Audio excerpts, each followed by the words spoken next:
perhatikan tugas 3 bab 4 lingkaran, gelombang, dan cahaya. Lingkaran benda atau benda yang bergetar.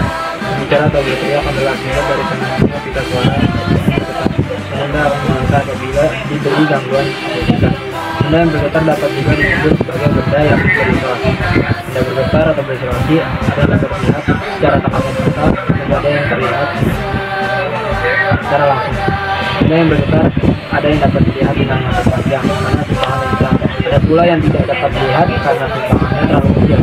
Benda dikatakan bergetar atau berisolasi jika benda tersebut bergerak kecuali teratur melalui titik gelombang. 2. Apa saja variabel gerakan lingkaran itu?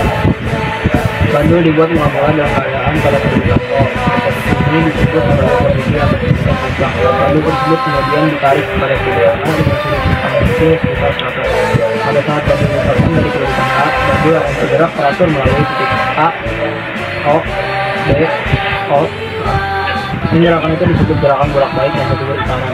Salah satu ciri dari getaran adalah adanya amplitudo atau simpangan terbesar. Waktu yang diperlukan suatu benda menempuh satu kali putaran ini disebut sebagai teori. Dilambangkan dengan huruf F dalam satuan detik.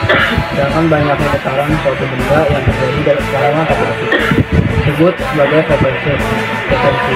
Dilambangkan dengan huruf F dan satu satuannya adalah periode, dan frekuensi adalah parameter gelombang yang penting untuk diketahui dan gelombang. Cobalah kamu menuju kolam di sekolahan atau sekolah rumah. Lemparkanlah sebuah batu yang kecil ke dalam kolam tersebut. Kamu pastikan jika di atas air kolam tersebut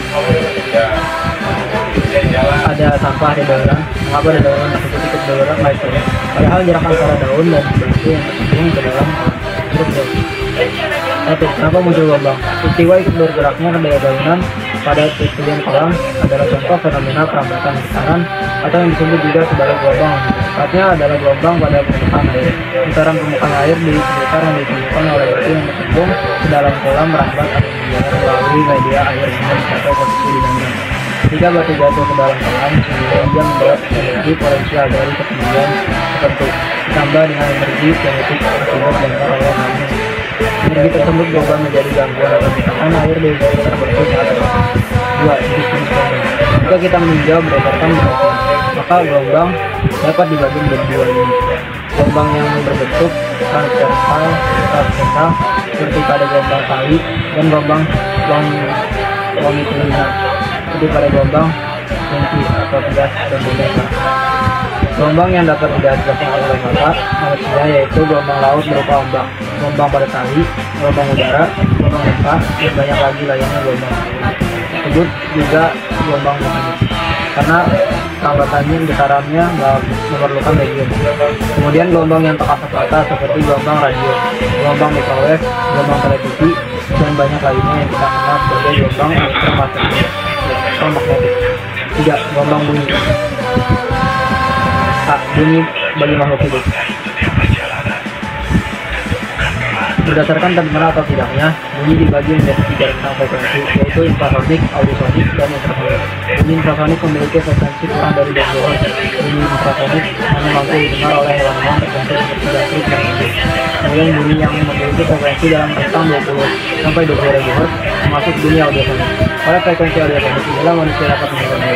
Selanjutnya bunyi yang dengan frekuensi di atas 20.000 Hz disebut sebagai bunyi ultrasonik. Kelelawar, lumba-lumba, dan anjing adalah contoh hewan yang dapat mendengar bunyi ultrasonik.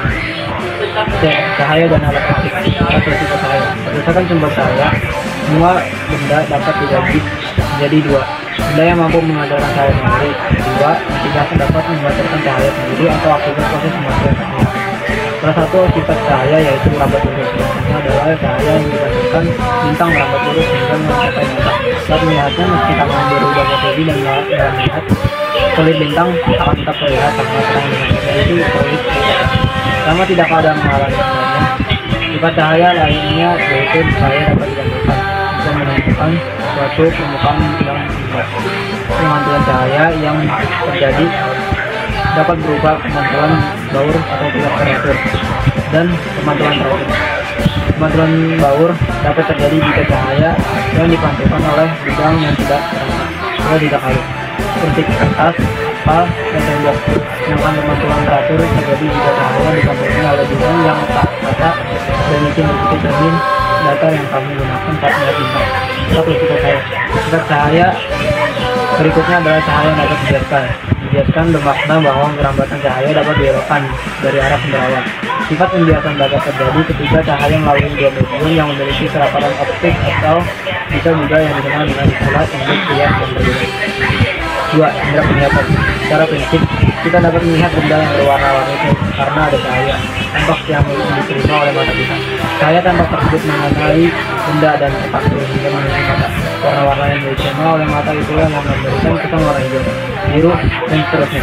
Jika tidak ada sumber cahaya yang memantul ke mata kita, maka kita tidak dapat melihat apapun. Mata kita dibalut oleh 3 lapis jaringan yang memiliki fungsi dan ketebalan berbeda. Lapisan luar adalah lapisan sclera membentuk kornea, kemudian lapisan tengah disebut sebagai lapisan choroid. Lapisan tersebut membentuk iris mata.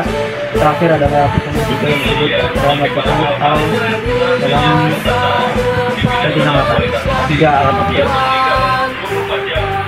Alat bantu penglihatan atau yang dikenal dengan sebagai alat optik untuk melihat benda-benda jauh seperti bintang dikenal sebagai teleskop. Teleskop adalah alat optik yang dapat membuat benda-benda yang berada pada tempat sangat jauh menjadi lebih jelas.